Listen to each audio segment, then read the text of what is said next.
Suicide করছে। হুম।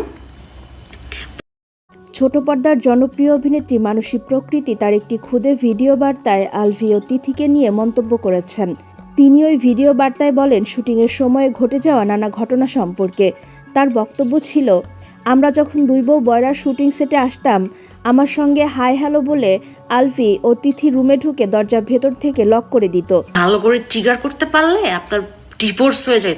Production বয় খাবার নিয়ে ডাকলেও লক খুলতেন না। কেন দরজা বন্ধ করে কি আপনারা ইম্পর্টেন্ট মিটিং করতেন যে দরজা খোলা যেত না? এটা তো গেল সকালের ঘটনা। সারাটা দিন শুটিংয়ের ফাঁকে ফাঁকে ফ্রেশ হতে যাইতেন দুজনে দরজা লক করে।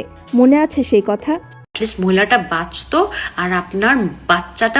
আলভির করা ভিডিও নিয়েও কথা বলেন মনীষা।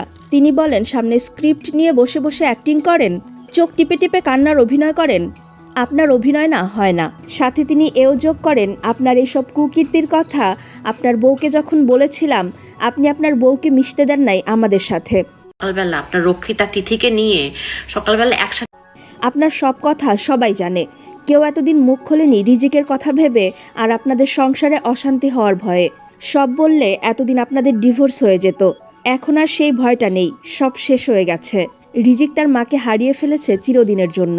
আমার সাথে হাই হ্যালো নেই, ব্রেকফাস্ট করা নেই, একটা রুম লক করে ফেললেন। কোনো একটা দুর্ঘটনা ঘটায় ফেলতে পারি, বাট ওই মুহূর্তে যখন প্রোডাকশন বয় খাবার নিয়ে দাঁড়ায় থাকলো, আপনার রুম খুললেন না। আমি নিজেকে শক্ত না করা ছাড়া আমি কোনো উপায় খুব ইম্পর্টেন্ট মিটিং হচ্ছিল, তাই না? দেখি না, কারণ এখন আমার কাছে সবচেয়ে ম্যাটার করে তাই জন্য রুম খোলা যায় নাই, তাই না? ইকরা নাই, ওকে আর ফিরে আনা কোনোদিন সম্ভব না। ফ্রেশ হতে চাইতেন না, রুম লক করে